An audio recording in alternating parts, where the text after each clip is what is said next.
Welcome, everybody, to the Daily HiFi podcast. My name is Chana. With me, as always, well, not always, is Aaron and Joe. Hey, welcome. What's up? How you guys doing?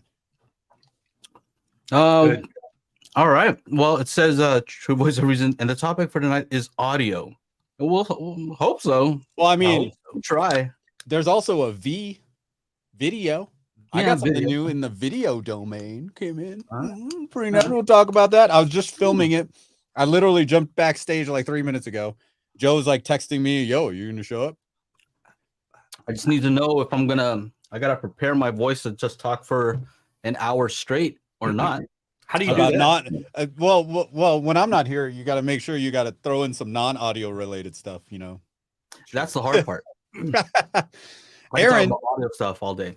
Aaron had a live stream, and did you see my comments in there? Like, Dude, I didn't see anybody's comments. I was blitzed that sucker. I should have just disabled comments for that. Oh my gosh. Y'all hear that? Listen. I don't know if y'all heard that. I It didn't. was a sign sweep. Testing the subwoofer outside. It's done now. It did not sound good.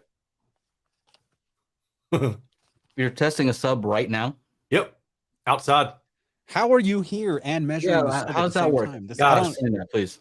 I'm in workaholic mode right now. Like, I came home and just started blitzing. I was like, all right, I've already tested 2 subs. I'm on my 3rd one. I was Blitzing, testing huh? one of them while I was doing a live stream. But what about Rudolph and Donner? Are they there? I'm blitzing. Ha ha ha. Do you ever find like when you need to do a lot of stuff that you start cleaning? Or how does your place usually look when you're like in the middle of doing a bunch of stuff? Like, is it a mess? Is it It's a clean? mess. Yeah. So Oh, if yeah. it's messy, then that means work is being done. Getting done. That means it's on. But sometimes you get to a point where you have to stop and clean up because the mess, at least for me, starts to become too much mentally. You know, like the additional stress from the mess that's everything else. I'm like, all right, I got to fix this and then get back to this. Exactly. Yeah, that's kind of how I am. I need room for activities. You know, you make room for activities, good to go. Then there's no excuse, right? Hello? There's no excuse. Hello.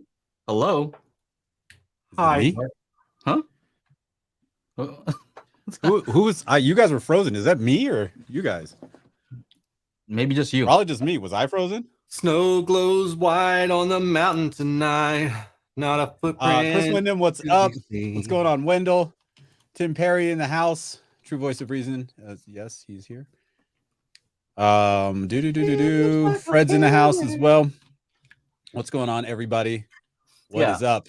Oh man. Oh, I totally forgot. Okay, I need to like download a graphic because I have. There it is. Okay, I found it. I gotta download this. Save image as. Okay. All right. What are we talking about today? What are I we don't talking know. about today? But if somebody really wants an audio question asked, then you can drop a super chat and it's much appreciated. Otherwise, sometimes we go off topic. We're just here to have fun, and hopefully you guys are having fun with us. So what do you The whole got, point is Sean? to have fun. Yeah, that's number one. That's our number one goal, is to have a good time. Number 2 is hopefully answer some of your audio questions. Is number 2. But if we're not having fun, then what's the point? You know what I mean? You got to remember, this is supposed to be a fun hobby. So Who does So number what's up? 2? What's up, Chana? You just downloaded something, and what's gonna happen? We let you usually go first because you usually have the wildest story, most unrelated, and This one's like is that fair? Is this that fair one to is say? related. Oh, okay. This one's related, but I don't know. All right, let me see if I can find this. Present. Share screen. Oh no, I have to open Come this on, first. man. Dude, this is a PC, bro. I'm not Sorry, a not- PC user. I wasn't talking about. Sorry. Like, not me. I was typing something in my computer and it wasn't accepting the backspace. I was like, come on, man. Sorry, that wasn't you. That's hilarious. You immediately like, dude, shut up. I know. I'm on the defensive. So are you gonna show something or what? Yeah, man, come on. What's it? All right. There you go. On today's edition of What Really Grinds My Gears. Okay. All right. Is this a new segment? This looks so professional. Tim's like- excited. This is from Peter Griffin. Lindsay Lohan. That's what grinds my gears. Okay, no. Saturday, I was in wedding mode, so I had a wedding. I got home at like 1 a.m. Sasha's like, "What do you want to do? You want to hang out for a minute?" I said, "Yeah, let's." I had a glass of wine. We're chilling, and she's like, "Oh, hey, I got this new minimal techno that I think you would like." This guy DJ said whatever. So she goes to YouTube and starts playing it on the Roku in the living room. Okay. First thing, it was good. Loved it. I was like, "Oh, this is great." Okay. Half an hour goes by. I want to take a shower. She's like, "All right." So I go shower and go to the bedroom, and she's got it paused on the Roku in the bedroom on YouTube. And then she hits play as I'm getting dressed, whatever. Then she's going to go hit the shower. And I was like, so now it's like about 2 a.m., right? Saturday night, Sunday morning, technically. And now I'm like, okay, well, excuse me. Whoa, excuse me. So somebody, I forget. No offense. I forget. Somebody said something about PS5 Atmos in our Discord, the Spatial Audio Calibration Toolkit Discord. And I realized I haven't played video games in a while. So I'm like, okay, you take a shower. I'm going to play Call of Duty. And I had been prepping this by downloading the new version, whatever, because I haven't turned on my Xbox in like 8 months. The PS5, I haven't turned it on for like a year. So now here's the conundrum. How do I play the YouTube DJ mix which is on the Roku, going into input like 3 on the TV, and play the Xbox at the same time? And this is where I, at 2 a.m.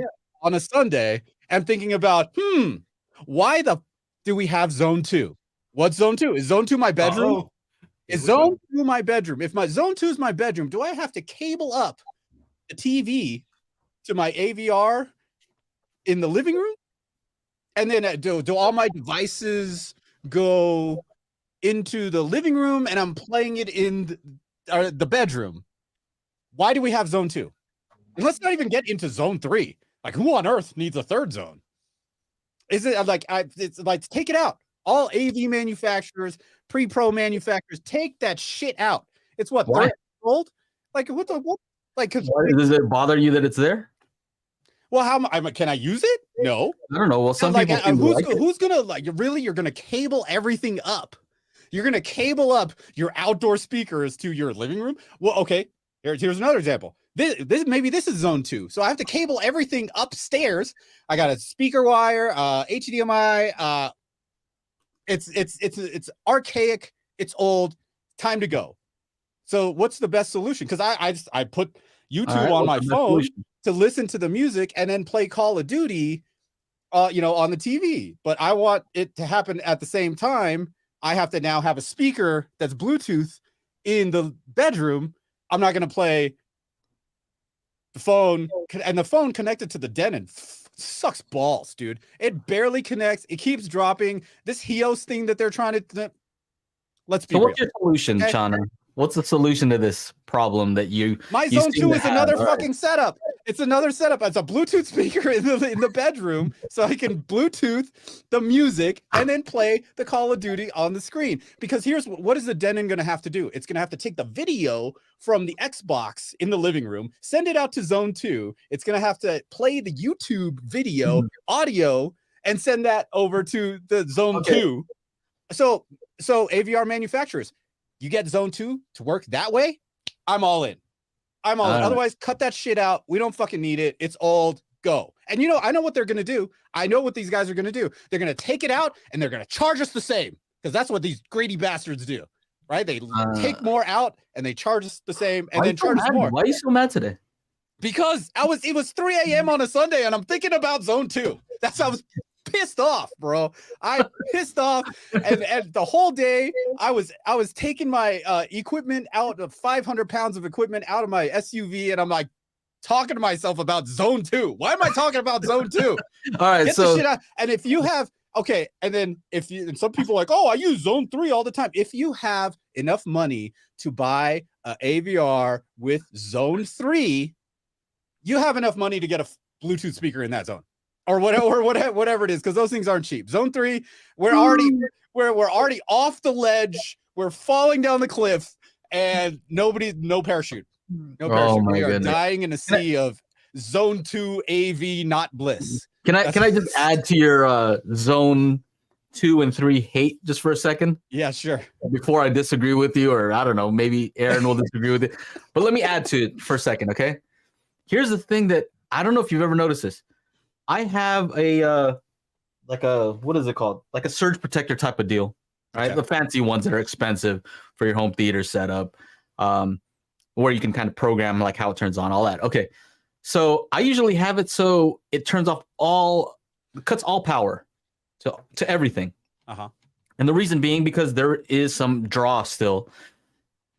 Sometimes it turns on, right? It turns on. I never use Zone 2 or 3. But when I turn it back on and I turn off the AVR, sometimes it doesn't turn off because Zones 2 and 3 are still on. You know what I'm saying? Mm-hmm. Yeah. Like, you ever had that happen? I'm like, I've never turned those on. Like, why are they on by default? How do I turn it off by default? Sometimes, Yeah. Sometimes never turns on. That's my issue is when I use it in that situation. Somebody's got a case of the Mondays. When I use it in that situation, no, it was the Sundays. The Sundays, yes. It was the Sundays. I'm like, why am I thinking about Zone 2 and why am I getting all heated at 3 a.m. on a Sunday? Some of you are awake. I still haven't gotten to sleep. So you guys on the East Coast are awake. Like, what the heck? Yeah. That's my only issue. Sometimes like it turns on and I have to manually go Zone 2, power, Zone 3, power, main, go back to main, and then turn that off. It's like, I don't know why those are on. So that's my only issue. Other than that, if it's useless to me and it doesn't cost any more money, if it doesn't add any more cost to it, it might cost more to take it out just because they kind of been using the same platform for so long. That's it. Oh, yeah, and people use it, they're going to be upset. A few people use it. Yes, a few people use it. But here's what the alternative should be, right? It should be wireless, because if most people are having an issue wiring up their speakers, rear speakers, height speakers, we're talking about a speaker that's not even in the same room. Yeah, upstairs, downstairs, inside, outside. What are they talking about? And so what is the use case though? I think the use case is like, all right, I'm watching TV, but I still want to hear the sound somewhere else. I'm playing some music and I still want to hear the sound somewhere else. Mm-hmm. Is that what the use case is? I guess. I mean, if I were to have Zone 2 in my bedroom, I could play Call of Duty on the bedroom TV with the Xbox there, and then have that wherever that speaker is wired up in the ceiling or some shit, then playing from the living room. It doesn't make any sense. Okay, is it supposed to be the same content being played on both? I don't know. No. I've never used this thing. You can use different content on each one. Here's the thing: Zone 2 cannot play anything digital. It has to be analog. So depending on the receiver, now it's even worse. They're like, well, shit, I can't even just blank and So if you wanted to, I'm just trying to think of how you do it. RCA in, and then how would you play other music to a different place? So does anybody know this? Can be set. I've set up Zone 2. I've made videos about it. So Zone 2 can be set up in two ways. You can do Zone 2 pre-out. So you got RCAs going from your AVR. So it's just going to send the audio signal to the and then you have the RCAs in a different room that's powering something else that's powering speakers. So so if you're using Zone 2 pre-outs, then you're going to have to send it to either powered speakers, which will probably have Bluetooth, or another device that's an amplifier that probably has Bluetooth. And then or if you have like I don't have surround back, so I can put my surround back speaker terminals, set that up for Zone 2, in which case you're sending two speaker cables to that wherever that zone is, right? Which I think Matt Buckmaster says he's got speakers in his bathroom, so he's on the pooper, grooving. Poop and groove. I used to actually have this thing here, so I don't know why I had this. Hold on a second, get this out of the way.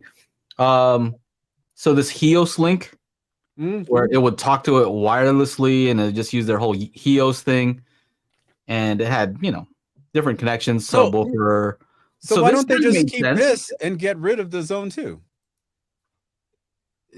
That's what I Or mean. is- This makes a little bit more sense if they shipped like maybe 2 of these that you could use in a different room. That would be kind of cool.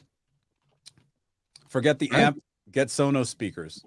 Dude, I have that. I know you guys have both reviewed the Sing Cells, Sing or Yeah. something like that. Yeah, I'm tempted to just put one of those in my bedroom so that I can Bluetooth the music to the Sing, and then I can play my Call of Duty, obviously with the volume all the way down. Yeah. I hear what you're saying, man. Basically, you're saying now with Bluetooth, but not even just Bluetooth, with wireless whole home audio type of deal, where it's over Wi-Fi. You don't have to be in line of sight. You can be in a totally different room as long as you're on the same Wi-Fi. You should be able to play music to a different speaker in a different room, control it on your phone, which you always have with you. I mean, that's kind of the idea, right? I get it. I get what you're saying, dude. If you guys, if you are really serious about whole home, this is what I would recommend getting. Yes, this is fancy. This is not cheap, right? But look at this. Boom. You put these things in your wall, and you can control it from either your app or the wall in the room, and you can turn the volume up and down and do all that nonsense, right? And it'll be like way better than Zone 2. You want here, look, basic system. You got little controllers for volume that you install in the wall there. Like if whole home is what you really want to do, you can do one of these things. And you want to put speakers in your, whatever, you go for it. Nah, they want to wire it up. So okay, here's the thing then. If you're watching something via HDMI, you're watching football game or something like that, and you just want to be able to hear it in a different room, which is kind of weird. But let's just say I'm watching the game. I'm listening to the game in a different room. You never want to stop hearing it, right? Then I guess that's a reason why you'd want a Zone. I don't know. Aaron, didn't you used to use those? I mean, back in his Pro Logic days. I mean, that's still current, right? I mean, I hear you saying things, but it just sounds like noise to me. Sorry, you jerk. What did I use? What are you asking? He doesn't know he was. He's in Zone 2 right now. He's in Zone 2. I'm in Zone 4 right now. Did you use it? And I guess what's the use case? Zone 2? Yes, we've had this conversation before, you SOBs. I know, but I'm trying to still upset You're not about have to come to defend Zone 2 for all these manufacturers. No, at my old house, I had some patio speakers set up on the back porch. And if I was out in the backyard hanging out with my kid or whatever, I would just, through AirPlay, I would just stream whatever I wanted to listen to off that. Man, we'd be jumping on the trampoline, like listen to 80s rock. It's awesome. I see. Okay. And you had it wired up. Yeah. Wasn't that kind of like a pain to wire it all the way over there? It's like not in that case. It was actually because when we built the house, I had them put some pipes in so I could drop cables down. Oh. So I just dropped a cable down from so this is the second floor. So I dropped it from the second floor above that part, right? Wait, rewind. Did you say when they built the house? Yeah. Okay. Yeah. So in my existing house from a ski town in the 70s, that's not happening. That's not happening. Well, you can't go up to the attic and just drill some holes in the roof. Attic. Dude, there's no attic. In my living room, that ceiling is the opposite side of the roof. Okay. Where the 8 feet of snow piles up on. You've got drill bits. It's cold, bro. There's no attic. Is it concrete walls? All right. Just drill a hole through the drywall, you big baby. See this? See this white cable right here? This is my internet. Oh, see, there you go. Yeah. Okay, so now I have to do that with the HDMI, speaker cables, RCAs. Yep. Sounds perfect. Yeah. Maybe I should get your flat cables, Joe. Maybe they should send me some. Hey, there you go. Yeah. Paint them. We have some super chats. Yes. Man, how do I say this? U of A, Alabama. Roll Tide. Roll Tide. Come on. Roll Tide. Thank you for the. Aren't you from Alabama? I am. That's why I'm making fun of it. I can make fun of it because I'm from there. right, what is it? Hey Well, guys, here. I'm thinking of running He says 11.2 Oro Atmos setup, debating on using my SVS Prime wireless for the rears or have center height and VOG. The SVS Prime wireless are already in the rear of the room of my PC, for my PC. Yeah, I guess you run some RCAs. Yeah. There you go. If your receiver has pre-outs, you can run RCAs to those.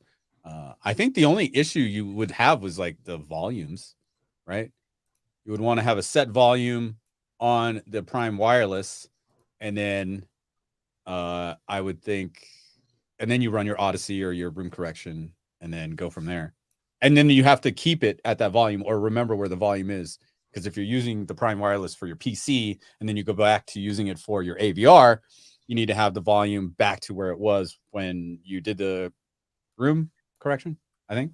I'm a little bit confused because he says he wants to use this SVS Prime wireless for rears or have center height and voice of God. Like those are the two options? Is that what he's saying? He's like, he's not sure which one to do, or I don't know.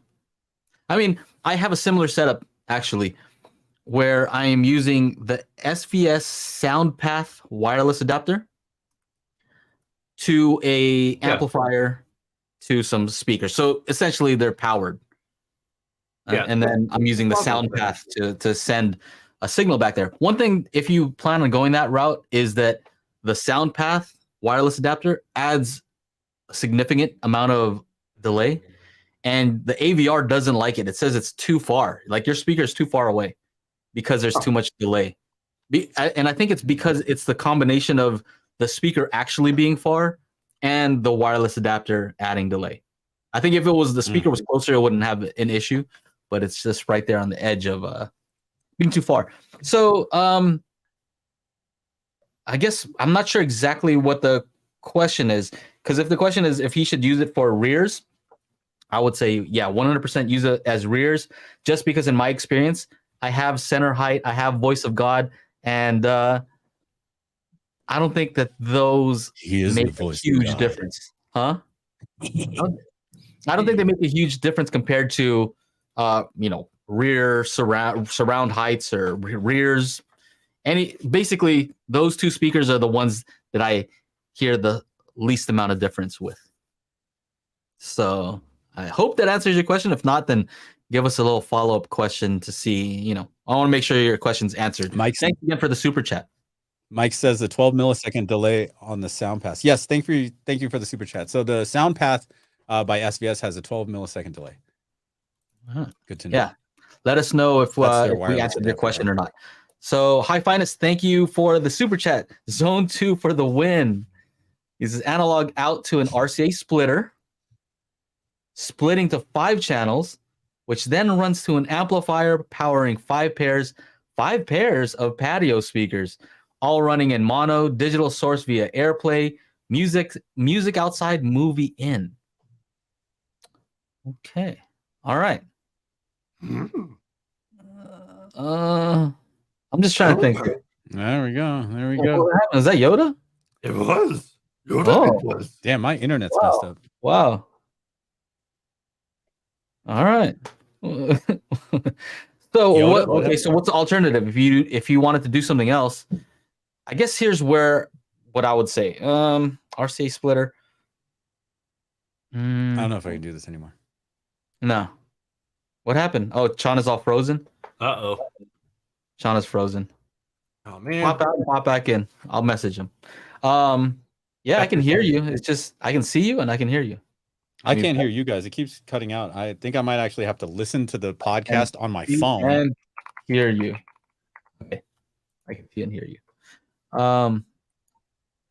So okay, yeah, I get it. I'm just trying to think what other alternatives you have. If let's say, for example, if Zone 2 and Zone 3 went out. I'm just trying to think what other I hear myself.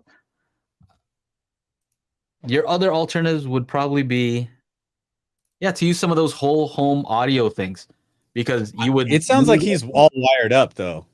He's all wired up. I guess what I'm saying is you don't need the AVR to do that.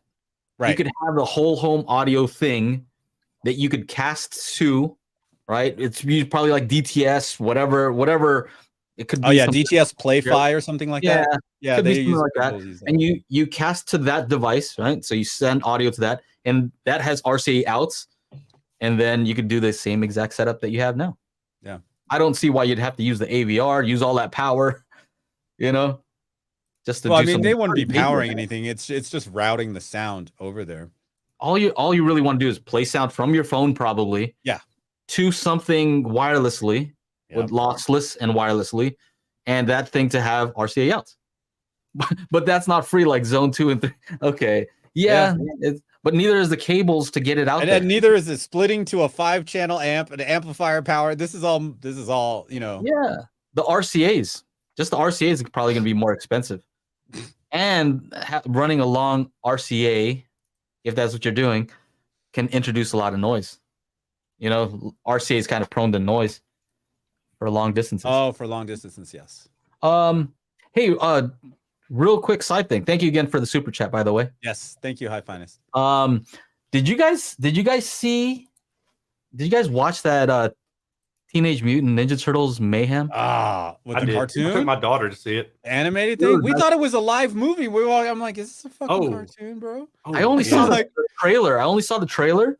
Yeah. And they were playing Can I Kick It by Tribe Called Quest. Yeah. And I was like, dude, I gotta watch this. This thing looks freaking awesome. It looks kind of like Spider-Man, like that kind of weird looking remember the Scanner Darkly? Do you remember that? That kind of animation style.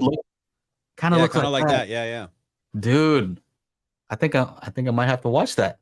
It's pretty good. I'm gonna watch it. What am I talking about? I'm gonna watch that. It looks like the old school, like they still have the old school personalities. Right. They've changed them up a lot over the years, and it's still like, oh, I recognize these characters, except Raphael missing a tooth for some reason. Yeah. Like I don't. Why is he missing a tooth? Did they even have teeth back then? I don't remember them having teeth. They did. They had teeth. Yeah, I think so. Yeah. Okay. All right. Yeah, I believe so. So, Chana, you've seen that? You seen the trailer? We went and watched the movie. Walked out halfway, like half an hour into it, bro. Oh, really? You didn't like it? Like that, huh? We were like, okay, we haven't gone to the theater in a while, and somebody's like, oh, the new Teenage Mutant Ninja Turtle movie's in the theater. I'm like, let's go. Ran around, did some errands with a buddy. It was like me, Sasha, my buddy, and his girl. And so all four of us went. We got like ices. We had the whole works, bro. We spent a bunch of money over at the concession stand. Like, oh, okay, cool. Get in there. Look at that, Sasha. Look at my friends. Like, is this a cartoon? I thought this was going to be like a real deal thing. I was just like, oh, and the funny part was they were actually watching the movies here at the house before we even knew that the new one was at our theater. And so we got all hyped up because we thought it was going to be another like live action Ninja Turtle thing. It was just a cartoon. So that's why we're just like, yo, do you guys want to leave? We're like, yeah, let's get out of here. Yeah. It was whack. Really? Yeah. So what do you think, Aaron? I liked it, but if I'd been like Chana and gone into it expecting that it was a live action, I would have been like, what the heck? I wouldn't have enjoyed it, but I knew what to expect. I liked it. Me and my daughter both liked it. She's 12. She'll be 13 next month. But yeah, actually a big yawn. All right. So I think this definitely looks like a movie I would prefer to watch at home. It doesn't seem like something, I need to go to the movie theater. Yeah. It's more like I'm watching it at home. If I need to tune out for a second, it's all right. More of a nostalgia type of deal. Yeah, it's cute. It's cute. All right. Can we slightly like touch on the fact that like, look, I love inclusion, but like it's getting to a point where like we're like, yo, dude, but that sounds bad. Yeah, no, all these characters don't need to like change ethnicity in all the time to be inclusive, right? I don't know, man. I figure April O'Neil was who in the live movie? Megan Fox. Woo! She was terrible in that movie. She's terrible in every movie, she was man. Hot. She was hot as shit. She's hot like Pluto. Like Pluto. What's up with Pluto, the planet. Or like the dog. So what you would have rather? So what did they use somebody like? It's a cartoon looking thing, cartoon. Right? So No, I mean they don't need to. They don't need They to should have change put the a Sri Lankan, ethnicity. Sri Lankan one. Yeah, they It would gotta. have been really We pissed need to off. get more brown people on the screen. No, If you would have put a what Sri are you Lankan, talking about, dude? you would have been pissed. Let's keep it real. I mean, there was that whole thing with the Little Mermaid too. Like, let's just keep. Oh yeah, I just watched that with the Let's kids. just keep like it doesn't need to. We don't need to change these things, right? Because of the time period we're in. I mean, I understand a movie like American Pie put out now could go very very bad. very bad. I get that. Right? Different time. Yeah, different time. You know, so I had a thought the other day that's related. Is the more inclusive they are, right? So if, you know, I'm Filipino, so if they start putting more Filipino characters, right? So more inclusive, like I'm seeing more than that. So that's I'm supposed to like that, right? Mm-hmm. I'm supposed to be like, oh, you're yeah, supposed to identify with being that, right? represented. Okay, so if that's the case, then I feel like comedians, I should be able to laugh more when comedians make fun of something related to my ethnicity or whatever, right? So if it's gonna be more like normal, I guess, you know, then I should be able to take jokes about it too. Right. It's kind of like right? Russell Peters. He's like, oh yeah, I know you're Filipino. You're looking at the mic like there's karaoke after. That's right. I love karaoke too. Right. I'm not laughing at that. No, yeah. Ain't nobody canceling me anytime soon. It's not even remotely funny. Oh man. Yeah. Well, anyway. Yeah. Maybe we should talk about audio before we get in trouble by who knows who, who's mad about something, who knows what. Yeah. Right. I'm gonna get us. I'm gonna get. Please, if you're gonna cancel anyone, just try to cancel me. I'm totally cool with it. I'm okay with that. Leave these guys out of it. Cancel me. All right. Oh man, he was best, dude. Aaron is on guard. Oh yeah. Listen, it may seem like I'm doing something else, but I'm listening and I'm not laughing at anything just randomly. He doesn't want to be guilty by association. This guy. Yeah. I'll do whatever y'all want, but don't drag me into this. Yeah. Okay. All right. Switching He subjects. doesn't agree whatsoever with. He doesn't agree or disagree. He is snap. No, he is neutral. Oh, don't do that, because then that'll make me guilty by not entertaining either side. Oh, you have to pick a side. Oh, now I'm hosed. Immediately canceled. You don't pick a side, you're canceled. I don't think he even knows what's going on right now. I'm privileged and I know it, so I'm keeping my mouth shut. Okay. Okay, Michael Walker, thank you for Princess, get the pitchforks. But yes, Michael Walker, thank you for the super chat. I got the Zidoo 2000 Pro. Who needs Kaleidescape? You know, that's a good question. Who needs? Oh, you know what? Kaleidescape answered my message on LinkedIn, right? Because I said, you know, they're posting about stuff, and so I said, can Kaleidescape play my Atmos mixes? They are lossless MKV/M2TS and lossy MP4. Their answer: thank you for your question. If the audio is multiplexed with video, that conforms to Kaleidescape standards. It would be playable on Kaleidescape system. At this time, the only way to get content into the Strato system is via purchase and download from the store. So, does it play it? Would it not play it? Mm-hmm. I mean, I know the Zidoo 2000 Pro would play it. Well, will the Kaleidescape play it? I don't know. Yeah. I don't know anything about Kaleidescape as far as personal experience. I've seen it. You know, it looks cool. Like the whole thing looks cool. I know it's expensive. I think from what I've heard is it's if you have the money to spend, I think people seem to like it. You know, they get access to it. They pay for the movie. It just works as intended. And until we get to a point where you can pay for Disney Plus lossless and Netflix lossless, where you could just kind of do the same thing where, you know, if we have enough bandwidth where you could just buy a movie, get the full high-res version. Until that point, you still have to have a Kaleidescape. So it essentially does just that, and it seems to work. It's just expensive. It's like a high initial cost.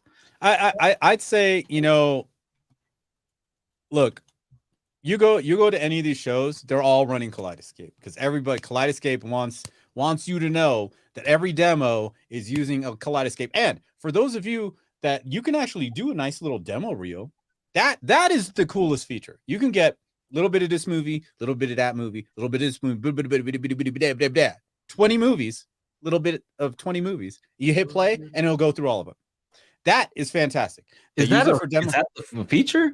I mean, you can do that. I've seen it on Plex where people have like a little playlist of all the movie parts. You can do that. You can do that too. I'm saying the coolest thing is that, and then you can like save. Maybe it's like very hard to do because I've seen it. It's very streamlined. Yeah, it's super easy, super easy. But let's say like you're gonna spend that kind of money, man. Like your house better be blinging. Like who's in the after show chat who just showed us the outside of his house with those new lights? Like that shit. Oh, that guy, he can get a Kaleidescape. Me, I live in a shithole. I'm not getting a Kaleidescape. You know, like what else? What else? Do you have a Porsche and a Porsche SUV for the wife and a Porsche station wagon? Little mini car for the kid. Yeah. Then go get a Kaleidescape. Like it's one of the things that's on your like list if you already got a ton of shit that you've already like paid for. But like, dude, they came out with the SSD version. Oh God, you want to know what the price of that is? I don't even want to know. Like it's super fast now with your SSDs. Oh, well, yeah, of course. He has a follow-up. He says he has an AWOL 3000. Is that what is that? Projector? Wall 3000. I would imagine a projector. Yes. A UST projector. Okay. Yeah. And he has he says I have 3D ISO movies. Kaleidescape can't do that. Zidoo 2000 Pro is better and cheaper. Well, it seems like you've already got product for yourself. Right. Whereas other people love Kaleidescape and they're just like, oh yeah, I'm just gonna buy this and buy that and buy this and buy that. You know, yeah. I mean, you have a Zidoo, Zapedi, Plex. I know Plex doesn't do ISOs, but you know, if you're already ripping movies and you have storage, you have a NAS, you have all this, I don't see why you would go with the Kaleidescape. But you know, people, I'm balling on a budget. Well, the way I see it is like, I think that high res video streaming will eventually. You know what I mean by high res, like almost lossless, will get to us either by, a ton of bandwidth where it just gets super cheap to send huge files, or a codec that really compresses it where you can't even tell the difference, but that requires faster processing. I think that's probably going to be the route, but that might be a few years. And if you're somebody who has the money for a Kaleidescape, you're like, well, I've had that for the past 4 years, enjoying the movies for the past 4 years. And supposedly they're getting a better quality. They're getting higher bit rate audio video than what's coming out on the disc. I mean, this is what they say. Nah, I don't buy it. And they're getting they're getting it straight from the studio, bro. It's from the studio. I don't think they're big enough of a company for a studio to be like, oh, Kaleidescape? Oh, yeah. I mean, they keep getting like bought out by different people and like changing management. It doesn't seem like a company that would be big enough for studios to make something custom for them. But again, I don't know, but that's just my, logically, it doesn't make sense. So all the at Audio Advice Live, all those rooms had Kaleidescape. So I brought this guy, $80 Blu-ray player. To play my Atmos mixes and our disc. Mm-hmm. And it actually worked. Didn't you say that our disc didn't work on Kaleidescape? Somebody's Kaleidescape that I will not mention the name. His Kaleidescape, and he has the little Blu-ray player, little add-on. It's like, oh, it won't play in there. I'm like, well, it plays on my $80 Blu-ray player. You better get that $6,000 thing fixed, bro. Like it's like some people, it's like buying like an exotic car. Like, oh, it's cool, it's fast, it's but sometimes it just doesn't want to turn on. I mean, at the end of the day, it's a car. It could either work or it could not. So I don't know, man.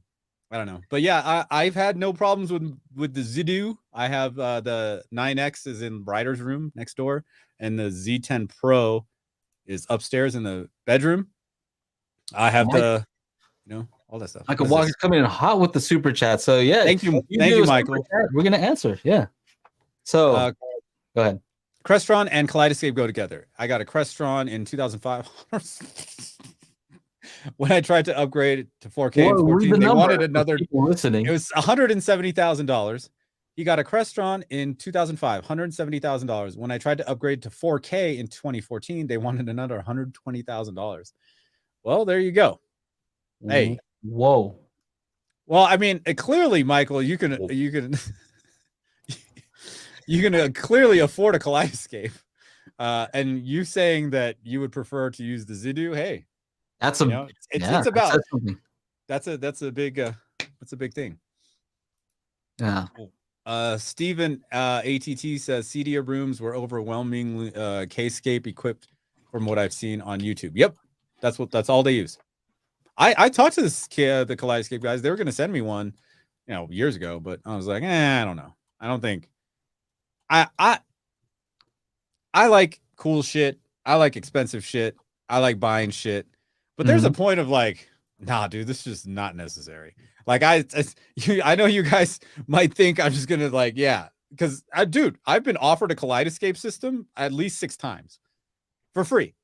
I'm like, no, I don't want that. I got Zapedi and Zidoo in here.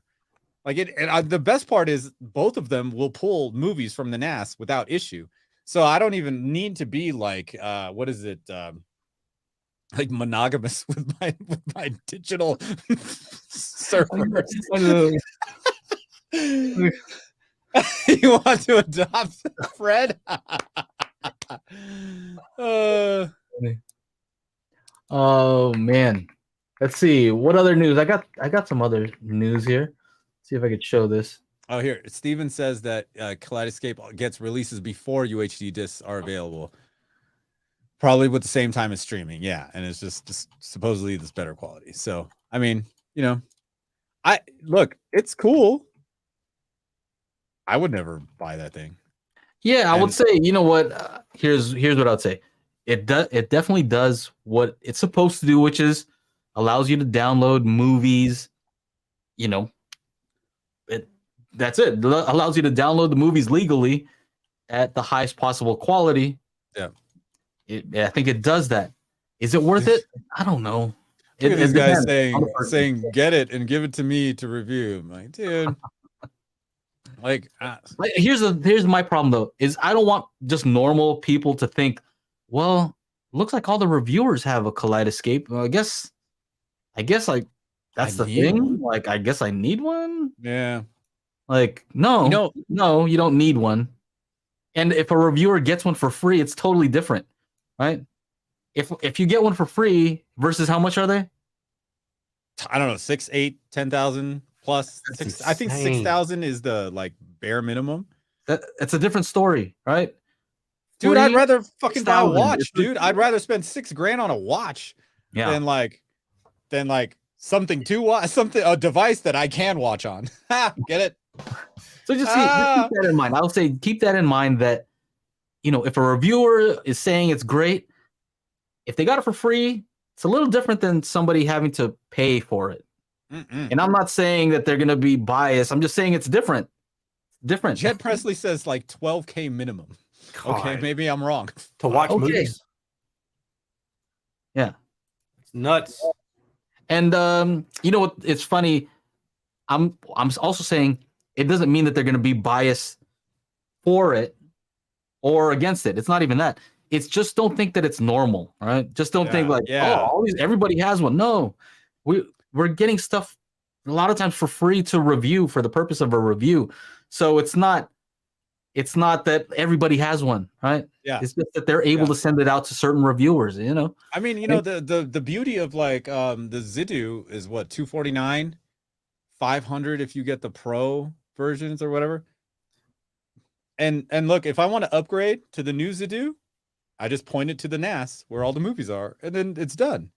And I don't have to download, I don't have to re-download anything. Everything's already there.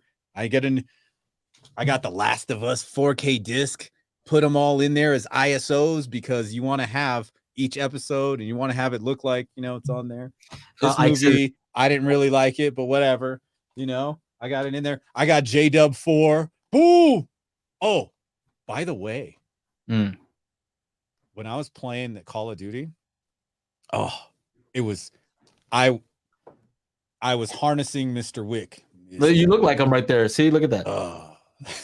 All right.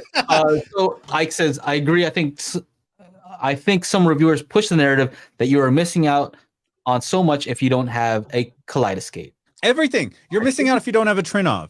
You're missing out if you don't have this. You're missing out if you don't have per listen. Like all these guys are getting this shit for free or getting paid to say this shit. So it's kind of like, you know, I see like, the newest flagship, blah, blah, blah. Like, okay, cool. I'm over it. I'm fucking, I heard the per listens in person. They're fucking awesome. Buy them if you can. Right? The thing is, these products are great, right? They are. I mean, are very good, right? It's like saying, so I told you, I went to this mall around here that's extremely expensive stuff, like still $3,000 shirts, $3,500 shirts, $100,000 watches, right? And all this nice stuff. And I'm like, man, you know, I took my sister and she was like, man, imagine if you could like just walk in here and afford all this stuff, right? If you're a celebrity. I said, you know what's even better? If you're a celebrity and they just send you all this stuff for free, that's even better. You're not even spending, you're not even paying for it. You know what I mean? That's the best. And so I think that's what ends up happening. Ripe Wave says, I love how practical this group is. Only spend money on what is necessary. And says the guy who has like 10 AVRs. AVRs, I know. But Ripe Wave, so Ripe Wave does this. He reviews a bunch of AVRs. What's his name again? I forget. John. Hey, dude, I love your charts, Brent, bro. I love a good chart, and he makes all these charts, dude. What the features of each, they're fucking awesome. Yeah, you guys subscribe to his channel. Yeah, so Ripe Wave, he goes through all this stuff, but why does he do it? Right? He's not buying this stuff because he just wants to show off and like, look what I have. It's so he can give you guys a shortcut and say, this is not worth it. This one is. And it might not be the same for everybody, but at least give you an idea like, is this one right for me? I think that's, as a reviewer, our job is to help people make good decisions for themselves, good purchasing decisions, not to influence them like to spend unnecessarily. That's not good. But if somebody has a lot of money, maybe it is the right thing for them. Help them make a good decision for themselves. I think that's what we're supposed to be doing. Michael Walker. Again. Go ahead. Wait, no, which one was it? Oh, he's got even more. I don't like to waste money. I learned from Crestron. In 2005, I got a 1080p 57-inch Toshiba for $9,700. Holy shit. Man, that's back then, dude. 10 grand in 2005. Technology's supposed to make things affordable. Yeah, you still have to wait like 10 years, bro. And again, thank you. It's to be on the cutting edge, right? If you're on the cutting edge of things. Michael has the Nakamichi Dragon. He was so kind to say, like, "Hey, Chana, you can use my dragon for a review." Appreciate it, Michael. They're supposed to send me one at some point. Yeah, this is the Michael. Yeah. So thank you. And somebody said, "Do you work? My God, do you work for Nakamichi?" He does not work for Nakamichi. Here it is, Jed. But it's one of those things, you know. Look. You know, he's had all that stuff, and now he's got the Nakamichi Dragon, which isn't cheap, $3,500, but he's got all his speakers, he's got his own thing, you know. If it works, it works. People laughing about the fact that I have limits on. I mean, it's a matter of like what I want to spend it on. Like, I don't want to spend it on something I got to sit at home and do. Yeah. I'm barely home. What did I tell you earlier, guys? I barely turned on my Xbox after 8 months. At PS5, I haven't played that shit in a year. Like, I don't even know where the controller is. So to test out Dolby Atmos, I had to buy a new controller, which is on its way because I can't just go out and buy shit where I live. So I got to wait. So I think here's my purchasing. Here's how I buy stuff. Is like, I try to not buy super expensive stuff when it comes to stuff I don't care about. But there's certain hobbies, certain things that I do care about where, I want the best one. I'm going to splurge, but not on everything. You can't, unless you have unlimited money, you can't splurge on every single thing. So if home theater is your thing and you just want to go crazy with it, hey, if that's the only thing, you know, you're not out here like, getting drunk and screwing up your life. You're spending up money on something that you are enjoying. Positive. Joe and I had this conversation. before because I was looking at new PA speakers for my DJ setup. And he's like, dude, you got way too many like hobbies. You know, like you yeah, because it's like I'm looking at, dude, I would rather buy a pair of the larger RCF black the Evox 12s, which are 6,000 for the pair. I would rather spend that on that as opposed to a Kaleidescape. Like, yeah, like fuck the Kaleidescape, bro. So I don't think, and I'm not being a hater, Ike. I have plenty of money to buy the Kaleidescape or get it for free, but I'm not like Chris Walker said, Sean, I want to send you a pair of $15,000 speakers. And I told him straight up, I'm like, dude, I don't think my audience really can afford something like that. So I don't really see, you know, the point in doing so. He's like, no, I just want to send them to you. I'm like, okay, if they sound like shit, I'm going to tell you. He's like, oh, I know.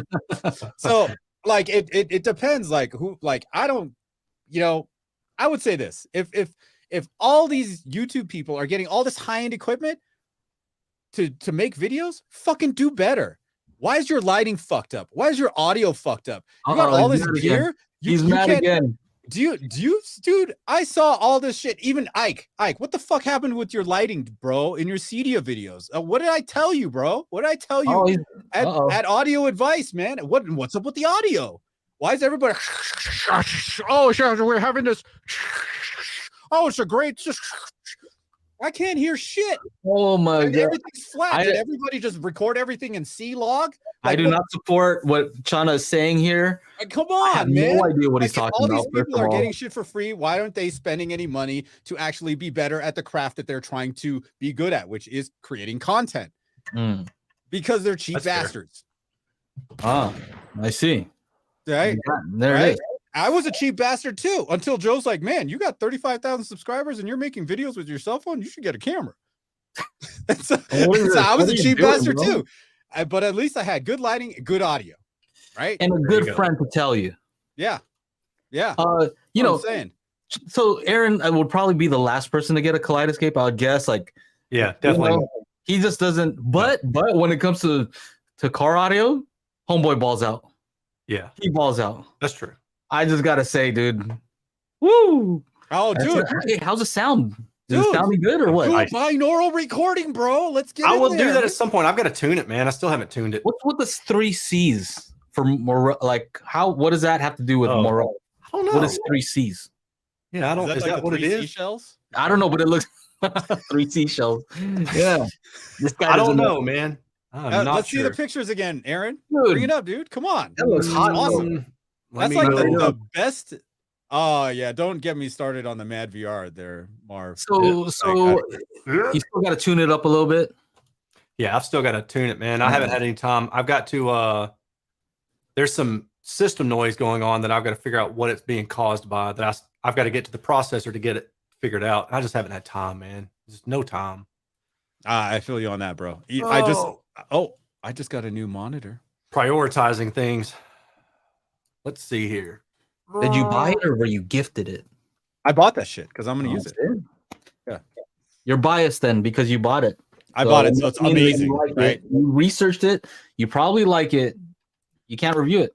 You're going to be biased. I can't. I'm biased because I bought it. U of A Roll Tide. Thank you again for the super chat. He says, my Marantz Cinema 50 has 11.4 processing. I have a Monolith OW1. Okay, I know what that one is. MOW1 is the same as our speaker, Chana, but with 2 passive radiators. Oh, and they're meant to go on wall. OW1 for my front and surround heights. So I can have center height and voice of God or use SVS rear. Oh, okay. It's SVS for the surround back or rear height? I don't. Can he do middle height? Can he do that? Because we've been talking about how you should do 6 height if you can. Cinema 50. I don't know. I don't know. I don't think so. No, I don't know. I haven't had that one in. Okay. Oh, let's put some junk in that trunk. Look, this is the trunk. In the trunk. See, you can't even tell that's a before or after shot right there. This is before and after. Let's see. Can I go back? Oh, and then this is with stuff. Hey, that looks a little Sonus Fabre to me. Yeah, it does. Yeah, man. So my installer did a good job, man. They did a really good job.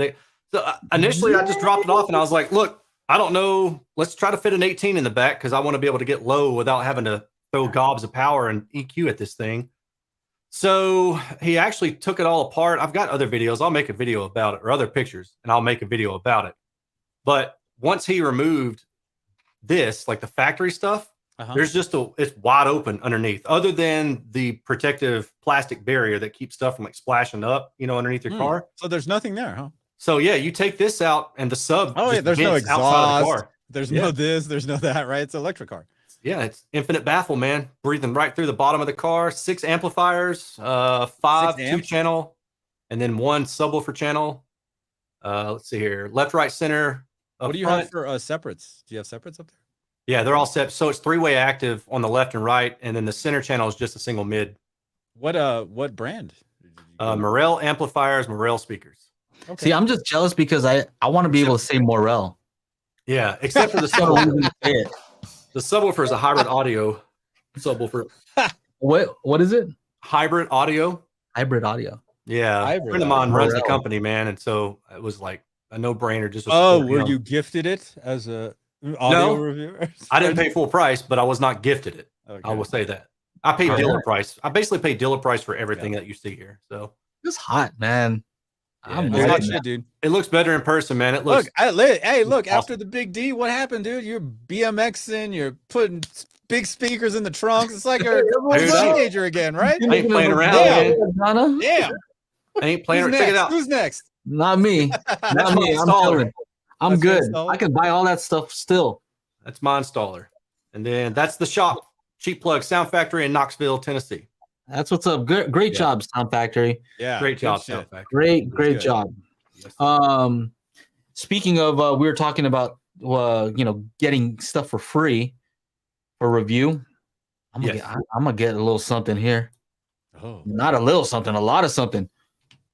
Boom! All right, the Arendals, nice, bro. Everybody's been, talking about Arendal, and I've recommended it just based on what I've seen in the measurement. Don't get Fred started. Don't get Fred started. Fred ended up buying his whole system, right? All Arendal speakers. He was hesitant at first, but he got them all. Now he can't stop talking about them. So finally, I was like, you know what? A few months ago, I'm like, I would like to review some of your speakers, but I don't want to do it right now because I'm busy. Yeah. And so they followed up. They're like, how about now? Now good? I was like, okay, I guess. So they're going to be sending getting the subwoofer also? 2 of the biggest, baddest 1723 2V. So they're dual. They're dual opposing, yeah. Yeah, dude. 2 of these. I've got some of their stuff too. Money bags, Joe and Tell. I've had it for a while, actually. I just haven't gotten around to it. And then so I've got all their, because people were asking me to review their monitor speakers. So I sent them emails like, can you send me all your monitors? So they're 1723, 1723S, and then they're 1961 monitors. I've got all of them. And I was going to review them. And then everybody started reviewing stuff. And I was like, well, I don't want to look like I'm piling on. Like I've had these for 2 months. So I'm just kind of sitting on them, waiting for the hype to die back down. Hey, you and Joe should a pallet. They're gonna be a pallet combo. THX. No, don't do a combo with me. I'm slow. So 1723 okay, so I'm gonna get one of these center channel. These surrounds that are interesting because they're triaxial. Triaxial. Like, is that like tripole? Is that what they're saying? Well, I think what it is triaxial. Is that a new thing? Confusing to me because so there's a speaker on both sides of this thing. Yeah, because 2 of them are in phase, and then the one facing the rear is out of phase, so it's canceling the sound going to the back. So the typical thing with Miller and Kreisels, M&K's THX surrounds, they were always tripoles from the 90s onward to now. So maybe that's triaxial. I'm just kind of curious if the 2 that are in phase are gonna cause some weird comb filtering or anything. It's kind of close. I don't know. We'll see. I'll have to wait and see. Angela, and what does it say? Angela doesn't get the Louis Vuitton now. No LV. See, look, M&K did those. See, I think it's the same thing. I think they're just calling tripole something different. But I could be wrong. I'm gonna get some bookshelf, some of the height speakers. So 2 of these crazy stuff. So anyway, My point being, yeah, so it's not normal what we do. We get sent this stuff, and the thing is that the measurements are not gonna lie. And I've seen measurements of this stuff before. Aaron, you've done measurements. Measurements are the measurements. You know what I mean? Yeah. So it's a little different. Where I don't want to normalize it like, oh yeah, this is expensive stuff. That's the truth is this is expensive. Look, how much are these towers? These aren't cheap. Go to buy. Just go to buy. Okay, buy. Now, yeah. Buy now. $99 a pair. Is it out of? I mean, it's not ridiculous, I would say, but it's up there. I'm not going to say, oh, I don't know, they're cheap. Oh. No, not even close.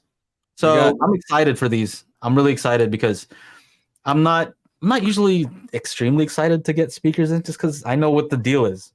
Listen to Angela says I'd rather have Disneyland.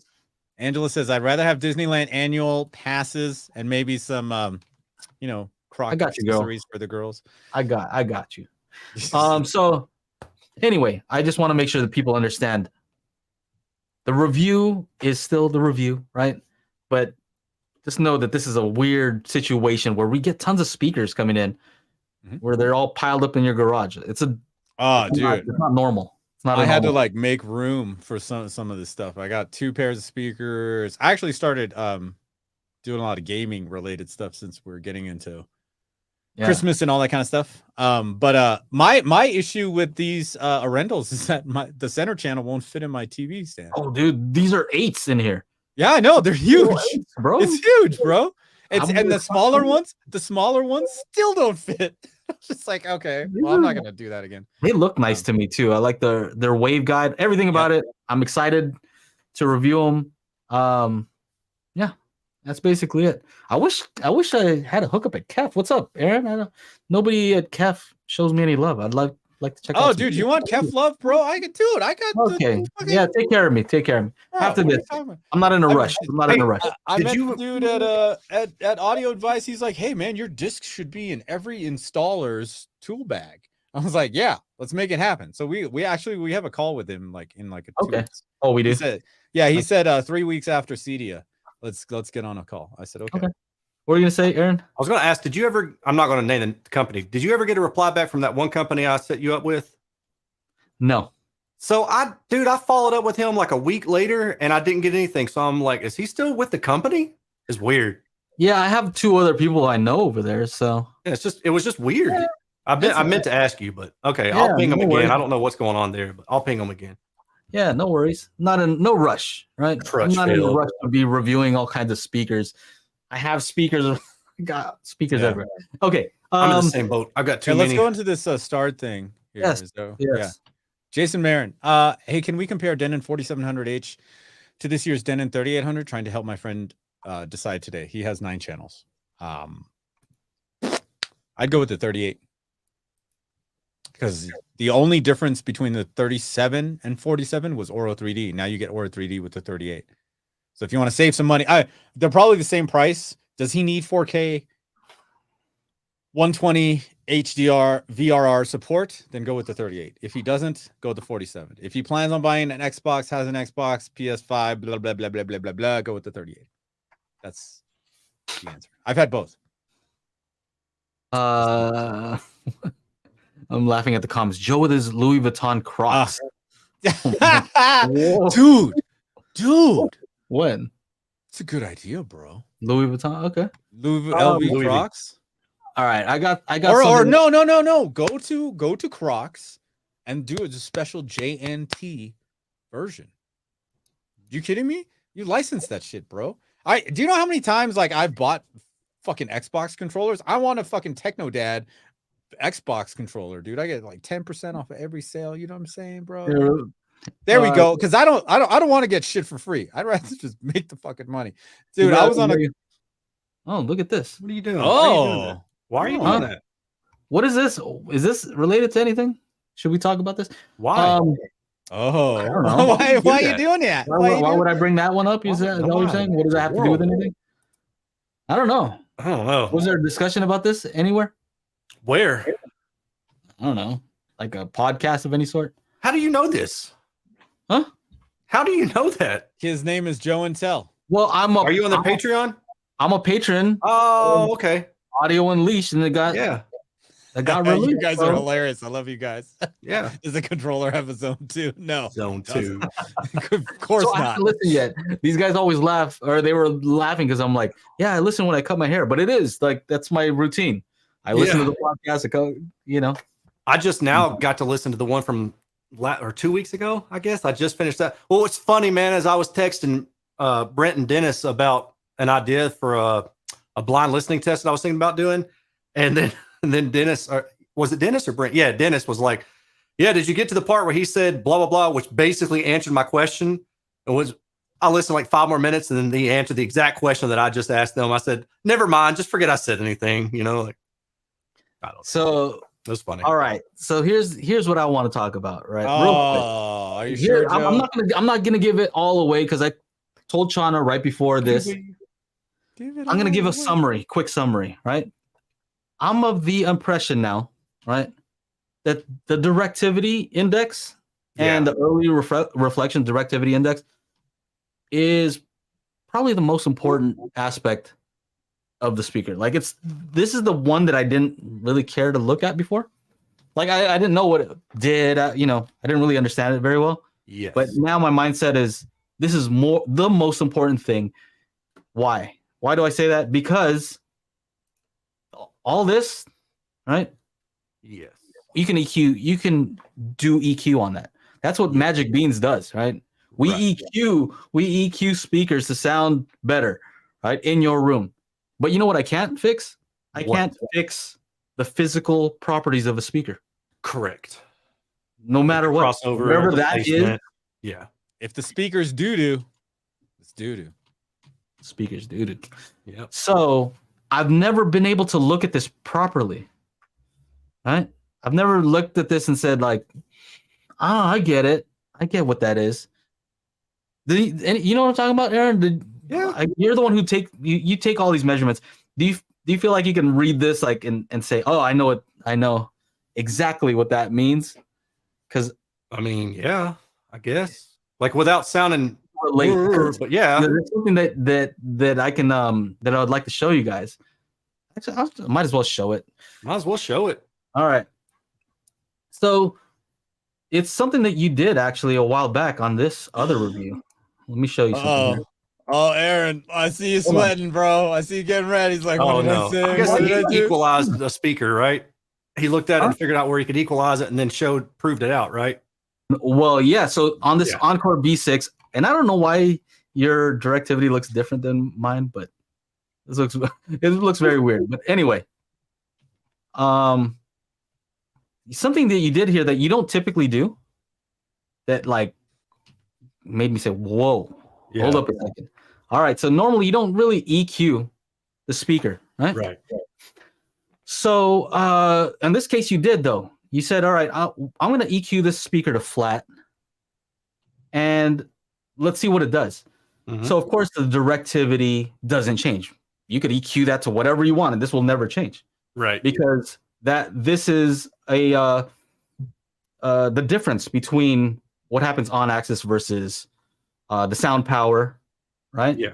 Listening window. I think for TA2034, it's listening window. I'm not sure. I always get those confused. Which one the sound power one is. And then the other one is the difference between listening window and this early reflections, right? Yeah. But notice what happened. So you flattened out the speaker, but look what happened to the early reflections. Mm-hmm. And look what happened to the sound power. Yeah. Does that look similar to this? Yeah. It looks like the inverse. Right. Which makes sense. Like it makes sense that that's the case. Yeah. But it would look closer to it if I'd have flattened out the listening window because that's what it's compared to, right? So exactly what I was going to say. Yeah. If you chose the listening window to flatten out, it would have looked even more similar.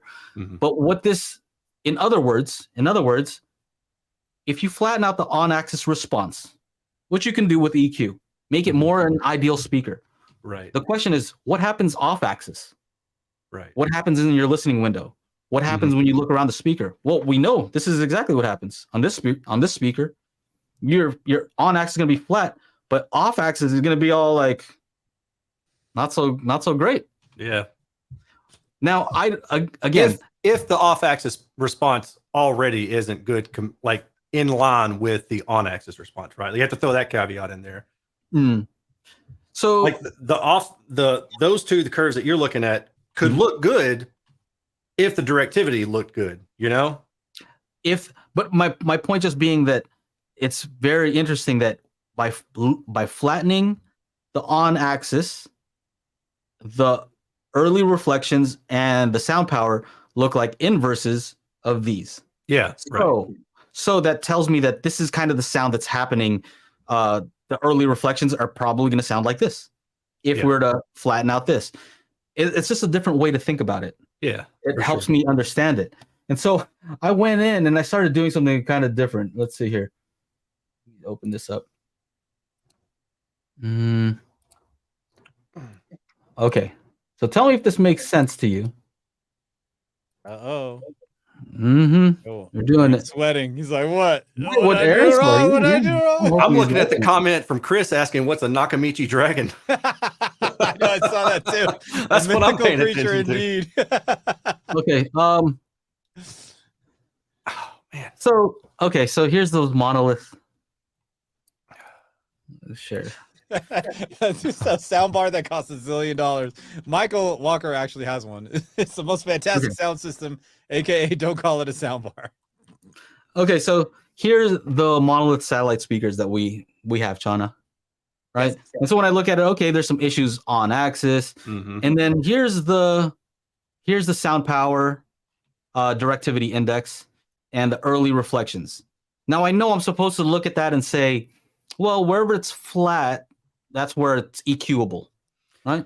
Yeah, and or linear, right? Yeah, linear, like not flat, but not perfectly flat, but you know, it can, as long as there's a line to it, you know. You don't want to change. Right. Yeah. Okay. Whenever there's a shift, that indicates that it's going to be less adaptable via EQ. Now here's the thing. I still I know that, but it didn't click in my mind until I just did this. So I took this and then I flipped it vertically. Oh yeah, I see. Dude, I look at that, I'm like, oh, I see what is correctable and not correctable. I'm like, I called Paul about this right before the show. I'm like, how dumb is my brain where I can't see it until I flip it? Right. The moment I flip it, I'm like, oh, I totally get what's happening. I see where it's correctable and not, because it looks like the frequency response that I'm used to looking at. Yeah, that makes sense. I hadn't considered looking at it that way, but yeah, I see what you're saying. It's just if I linearize this, different way of looking at it. If I linearize on axis, this is what I should expect for the early reflections, and this is what I should expect for the sound power, the response. I think, unless I'm. So I started doing for other speakers. Here's the ELAC. What is it? What is that? DBR 65. DBR. I can't tell. So if I linearize on axis, this is what happens. Right? I'm like, ooh. DBR 62. Yeah. 62. Okay. Yeah. And it kind of makes sense. Like when I look at it this way, I'm like, oh, there's a JBL 4325. I'm just inverting it. What is it? Martin Logan Motion. Right? Yeah. So I don't know. The less bad of the Martin Logans that I've listened to. Yeah. But it's so interesting because then you get into like this KEF, right? So to me, what this says is I want something where on axis, if I make it flat, I want the other ones to be like kind of smooth at least. Like, you know, when they say a smooth line, well, that makes sense. If I make it flat, I want the off axis to kind of look the same, except downward sloping, which we expect because the treble as you get off axis, you know, all stuff you'd expect. Here's the KEF meta. All right. Other than this, that looks pretty good to me. I was kind of surprised that this Revel one is a little bit weird. Yeah. So you got to take into account, though, that there's the horizontal and the vertical components to that, right? Right. So if you look at in my reviews, I'll have the linearity graph. And then in that linearity graph, I have just the horizontal directivity. Right. And is that for that reason? The same way, too? Because it looks like it's a little thinner. Like it's a little squashed, no? Or is it the same scale as this? It should be the same scale, yeah. It should be 50 dB, yeah. Okay. Yeah. So the horizontal, most of the time, the horizontals will look pretty smooth, and what you'll see the difference is it's because of the vertical. So like the Revel is the distance between the tweeter and the midwoofer. I would say I don't know how they weight it, but I feel like the vertical has a little too much weight in those. Like yeah, well, it's so it depends on which one you're looking at, right? Like I think it's plus just in general, I feel like horizontal is more. Oh, I agree. I talked to Dr. Toole about that. Did I mention this to you? I talked to somebody about this recently. Yeah. And he was saying basically like the vertical isn't as much of an issue as we might think. And that in some testing, they actually removed the floor. I guess they tested like an anechoic chamber or something like that. Or maybe they simulated. I can't remember what now, but that people didn't like it when the floor bounce was removed. I was like, well, that's interesting. It seemed too unnatural. You're used to hearing sound like that. So it's an interesting perspective. Polk R200. What are these? The MoFi Source 0.10 concentric. Yeah. I'm like, oh, okay. It's just so interesting that all I have to do is flip it. I'm like, I get it. Yeah. I just get it way more by looking at that. What is this? Clips. Oh, this one I thought was interesting too. So vertical. This is mostly the vertical. Yeah. Okay. Yeah, so here's from experience though. This is an experience thing. I've done calibration for some people with Klipsch speakers. And let me flip it back the normal way here. This is a little different because these are powered and they have DSP already flattening it out. But normally the treble is, they have a rising treble response on some of the other passive Klipsch speakers. And so I typically try to turn that down, right? Make on axis and listening window a little bit more linear. But then people are like, sounds a little too dead. There's not enough treble. Well, why is that? Why is there not enough treble? Well, if I flip this and I look at what happens to the directivity index, if I try to, make it flat, well, off axis is going to be way less treble. Yeah. It's just very easy to see from this what exactly happened. So I have to make a choice. I'm like, either run the treble hot where the on axis is hot, but the reflections are, I guess, less, less scooped out than this. But I can't make both of them lines. I have to figure out a way to. Yeah, that's the problem with a speaker like that has constant directivity. Look at the response above 2K. I mean, it's almost flat, right? Like in the directivity index. So a flat sounding speaker on axis with constant directivity is usually going to sound bright in room. And I can tell you that by looking at the blue line where you got to flip the ERDI or the ER, the early reflections. Not that one, but the other one. You mean flip it? If you unflip it, yeah. Okay. Yeah. So that blue line where it flattens out, normally that'll track reasonably close to the estimated in-room response. And since it's kind of scooped through that 2K range and then it flattens out, that speaker is going to sound a little bit bright in room.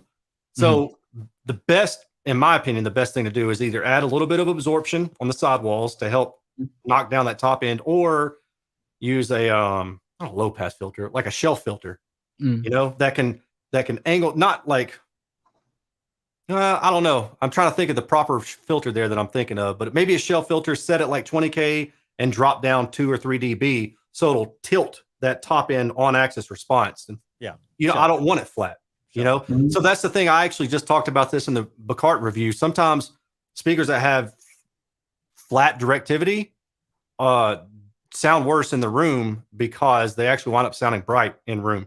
So if it's a flat response on axis, so you wanted a slightly tilted on axis response.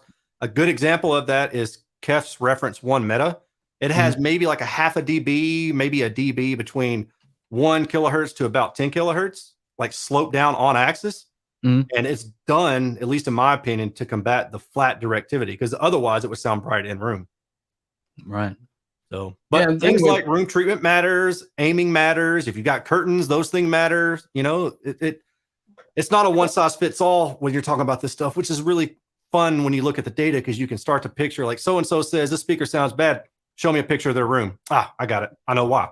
See, I'm not an engineer. Like, I'm just not an engineer, but I try to understand some of the principles so I can simplify it to normal people, for normal people. Yeah. You know, people who are not into that stuff. Right. So to me, the takeaway is if you have a speaker that doesn't have good off-axis response, you can EQ on-axis, but it's going to make off-axis worse, right? Yeah. So in those cases, that's when room treatment actually makes more of a difference because you don't want those reflections, right? And I think that's why when I was talking to Paul, he's like, maybe that's why people like these clip speakers, because if you don't have a good room and you're just kind of like aiming this directly at you, right? It's very, very narrow. Very narrow. Yeah. Maybe it kind of works in that situation for people, you know? Yeah. Anyway. That's why this stuff isn't a one size fits all, you know, like it's just trying to explain it, try to give as much data as you can, and hopefully it's useful. You know? Here's that, you were saying that the early reflections is similar. So I took this one right here with your face on it. Yeah. This is this is your estimated in-room response. Okay. So I just kind of took it like halfway here. So 50% opacity. And then I overlaid it over those other ones, those flipped ones. Yeah. And let me align the things a little bit better here. But like, no, it's not this one. Hold on, sorry. Not this one. Hold on a second. Not supposed to be flipped. Hold on a second. Oh god. Rotate. I'm dizzy. Vertical. Here we go. This one. Okay. So it's kind of like we were saying. It looks very similar to early reflections. So you can see it right behind it, right there. Right. So this blue line is the early reflections. This is the estimated in-room response, which has different weights, right? Right. So weights adds like some weight, but I think it's like if you just wanted to look at that, I'm like that's pretty close. Yeah, most of the time I just look at the CEA, look at the early reflections, and I'm like, all right, I kind of get an idea off of that. I don't have to have the estimated in-room response. Yeah. So anyway, I was just playing with a lot of this stuff because I just thought it was very interesting. Like here's the if you look at it, how it relates to this, right? I'm just hoping that this helps other people understand what's happening. Yeah. Right. So I'm looking at the directivity, sound power directivity index. And if you kind of overlay it over this contour plot that you do, I mean, deselect, you can kind of see like, oh, I see the pattern. I see how it relates to this. Yeah. I'd follow the blue line for that because that's horizontal and the blue line has less vertical implied in it, you know? So I think it just kind of depends or somewhat of a comment. You got to be really careful with that one though, you know, because if you're looking at a speaker that has a large discrepancy in the vertical and you try to overlay it on top of that horizontal contour, it won't line up right because the directivities have the vertical aspect in it too. So. Right. I get you. I hear what you're saying. But anyway, I think this is just help people kind of understand like how it's interrelated. That's cool. Right? I like and then I'm just doing some random stuff where is it? So like I took that plot, right? And this is why I was stuff, right? If you take this plot and I put it this way, and then I take it and I go from rectangular to polar. Yeah. Stretch it out. Yeah. So that's cool. Anyway, this is all stuff that I was messing around with just because I don't know, for no reason. Why not? Right. But I think what I'm trying to do is trying to figure out a way to take some quick measurements without a clipple and just to get a decent idea of what is a speaker doing, you know, so I can help people out a little bit better. Anyway. No, I like it, man. That's good. That's good stuff. What else? Oh, so here's a question for you, Aaron. I had was, what does normalized mean when you say it's normalized contour plot? Because you used to do it kind of manually, and you had one that was not normalized and another one that is normalized. Yeah. So what does it mean for a contour plot to be normalized? So the normalized is taking the on-axis response and then subtracting all the other off-axis responses from it. Oh, okay. Yeah. And that's how you that's what you wind up with when you look at that normalized contour plot. And that scale is 0 to negative, I think 30 dB or something, but that's why. You're just trying to see like how well the off-axis response tracks. And you expect as you go off-axis, the treble's going to fall, you know, those kind of things. So the higher in frequency and the further off-axis you go, the more negative those values are going to be, like going down the chart and up the chart away from 0. So that's really all it is. It's just a nicer way to look at it like that. All right. And then just before we get off this completely, is how would somebody use something like? Let me go on a different speaker. And I know you've done videos about this before, but let's say I'll pick I need to probably do them all again at some point. I'll pick this JBL 4329. Okay, so how do I look at this polar plot? The globe one. Hold on a second. Window. If I go here. So I like this version right here. Makes a lot of sense to me. Mm-hmm. So don't flip it upside down. Yeah, don't flip that one upside down. It'll be turned the wrong way. Okay, so what information, like how is this useful to somebody here? For me, I use it as like a quick idea of how wide is the radiation of the speaker into the room. And that one's not normalized. So you can see, like, if you can blow it up or set it on its own, maybe might be a little bit easier to see those numbers. Yeah. So I started off at 200 Hertz going to 20 kilohertz. And generally speaking, what you see with most speakers is up to about 300 Hertz or so, depending on the size of the speaker. It's omnidirectional. So all that red is higher energy and the blue is lower energy. So you can see that speaker is forward radiating, right? There's a whole lot of red in front of the speaker. And if you look at the lines that are off the side, those are each angles. So at the lower frequencies, let's say 200, 300, 500 Hertz, that speaker goes to about 90 degrees, plus or minus 90 degrees. So each side of the speaker, the radiation, the sound does, right? A lot of it does. But as you go above that, go to 1 kilohertz and 4 kilohertz, 5, whatever, you can see that sound is no longer going to the side of the speaker. It's all being radiated toward the front, right? So there's less energy going behind the speaker to the side of the speaker, more energy going toward the listening position. So what's a cutoff? Do you stop looking at it when it's not red anymore? Because what is that? Yeah, just that 0, red minus area. 3, minus 6. Yeah, so you can do whatever you want. I mean, people can interpret that however they want. I usually would just kind of pay attention to the red, and I use that for comparison purposes. So I say, all right, red is about -6 dB, and for that speaker through the mid range, let's say through about 2K, it's about plus or minus 60 degrees. And then it narrows to about plus or minus 50 degrees around 13K, maybe roughly 20K. Now, so that's what I'm looking at. Here's how I've found to use this, right? So I have some, the monolith, what is it? Encore T5s that I'm reviewing. So I did this whole polar plot, but I looked at the phone on my phone with this plot on top of it, and I put it on top of the speaker, right? Flush with the speaker. Now I have a visual of how wide that thing is probably aiming. And I know my listening position. And so I actually just put the phone on top while I'm looking at it. You can print it out if you're like, if you're old school.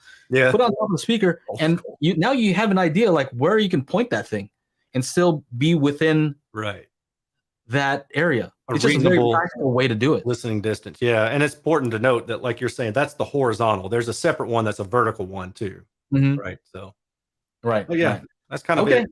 So anyway, hopefully that's helpful to people who are like, what do you do with this? That'll give you an idea, right? Just a bird's eye view of the horizontal for your speaker, right? Find the one for your speaker. And if you want to know how far to tow it in, tow it out, look at it. That's a visual. It's a visual aspect of it. Yeah, anyway. and it helps you kind of, like we were talking room sizes. If you've got a small room or a narrow room, you may, and let's say you're in an apartment. I was talking with somebody, a patron earlier today about this. He's in an apartment. And he gave me the dimensions, and I was saying, here's a speaker that I would suggest because there's not a whole lot of side energy going to be reflected back to you. So you don't have to go and buy acoustic panels to deaden the room. Most of the energy is radiated toward the front of the speaker. So things like that matter. That may be why you want to buy one speaker over another. Yeah. Yeah. It's also, it helps you understand, like, depending on where, like you're saying, where the wall is. I'm trying to find this image that I made. I'm about to have to bail out. I can't stand up anymore. No worries. But I was going to say that mono price that you showed earlier, somebody pinged me and reminded me that THX has their own little spec, and it's been consistently noticed that some of their THX speakers have a little dip around like the 1 to 2 kilohertz area. So there's thought that THX is the one kind of saying, all right, it's gotta match this response. So there's that little notch. At what? At where? At between 1 to 2 kilohertz, there's like a dip on that mono price. Yeah. And it was also noticed on one of the KEF THX like Atmos speakers. So I think they've noticed it on a couple other ones, but they pinged me and were like, hey, just FYI, this might be a THX requirement, based on what they were seeing. I was like, oh, that's interesting. I didn't consider that. So so real quick before we go, we'll wrap it up. But you were saying how it helps you with regard to, where is it? So if I zoom out here, let's just pretend that this is your head. And this is not the my speaker. head. Yeah. I got more hair than that now. But so here's your speaker, right? And you're gonna place it, and let's just pretend the side here is the wall, right? So if you want to minimize the side wall interaction, you're gonna want to toe it in a little bit more. Like if I'm looking at the yellow, let's just say, yellow would be equivalent to like the red on your picture. Mm-hmm. So if I toe it out this way, okay, well I'm expecting now some of that yellow to actually bounce off here. Right off the wall and hit me. Or you can toe it in, do crossfiring. You want to crossfire, extreme toe in. There you go. You can do something like that. But it gives you an idea. See? Yeah, I like that. Imagine it like a flashlight, like I did here. I made a flashlight. Yeah. All right. I like that. So anyway. I'm going to play around with that one day. This question, just curious, somebody was saying a speaker didn't meet THX specifications. I'm sure measuring pink noise at 105 dB is too simple. Room size would have a huge impact. So I think he was asking if I measure max SPL. And my question or the answer for that is I've seen different specs. I've measured SPL, but there are different specs. There's like an IEC spec, there's an ANSI spec, there's just different ones, and they'll make the max SPL cutoff a distortion-based requirement or a compression-based requirement, and it's too much of a freaking problem for me to try to do that crap. So I just measure with a specific set of target SPLs in mind, like 86 decibels, 96 decibels, 102, and then I just show the results, and then people can compare those. But at least that's always the same. I've done the whole max SPL thing based off the specs before, but it's just a pain, man. And it's super loud on some of these speakers. I mean, super loud. So if you're hitting 110 dB on some of these speakers at 1 meter, your neighbors are really going to hate you. Yeah, I bumped like that. I just realized I put up a SPL meter and we were watching, Angela likes to watch Ahsoka. And so I was just bumping it and I'm like, oh crap, I'm hitting I'm going above reference right now. Ooh. Yeah. Guess I'm getting older. Yeah. All right. Guys, there's a couple of random ones. Have you seen the Ava Cinema remote? That actually looks pretty. I'm bailing out, y'all. Aaron, see you later, man. All right, see y'all. Later, Aaron. See you, Chana. Yeah. What are the questions here? Ava Cinema remote. This is like a. I'm pulling it up right now. Ooh, there we go. I mean, it looks sexy. Boom, there it is. Ooh. Yeah. All right. You can only get it through installers. Mm-hmm. But you can do all kinds of crazy. Ooh, dynamic keypad. Sexy. And it's pricey. This isn't cheap. 8-core software brain. There you go. Just like your favorite. Software brain. Yeah, just like your NVIDIA Shield, bro. 8-core software brain. Okay. Oh, here, look. Oh, Google Play, Intercom, Climate. So it's more than like a cinema remote, right? It looks cool. It looks cool. But you can't buy it. Yeah, you have to go through I could get one from Dream Media or whatever. But installer. Any word on Integra 8.4? Not a whole lot. I saw one. They had one at Audio Advice, the Clips room, but they were running everything. So they had the Onkyo, the Pioneer, and the Integra. This Integra right here, which they say best in class, state-of-the-art features. Really? Until you get down to here. What do you think, Joe? Zone 2 and Zone 3. Oh, state-of-the-art features. They should add Zone 4 for you. I know, right? Zone, get out of here. As far as the Onkyo, Pioneer, and Integra, I think this is the one with the most amount of bells and whistles. So I'd say out of the three, this is the one to buy. If you were looking at AVRs, I'd say that's the one to buy. I want to get one to review, but I am not going to pay for it. So they're gonna have to just send one over. But I don't know. They got a new marketing person over there. Where? As you know, because Clip owns them, so it's Oh, okay. Because you know Jill's gone. Oh yeah. Yeah. All right. All right. Yeah. Well. Oh. No. Oh. Huh. You guys know how I like my OLEDs. Boom! This is what I got. OLED gaming monitor. Oh, can't wait. I did the unboxing upstairs. A couple of dings about it. It's not 4K. It's 1440, but with the 27-inch size, you probably don't need 4K. Are you gonna use that as your actual monitor, your computer monitor? Not for this computer. This is the one I'm going to take with me to work and play video games and watch. Why not? Movies on. 27 seems very reasonable. Yeah, I mean, I have this 32. I don't know, but I don't use it a lot. I would use it if it's sitting here. I would only use it in the live stream.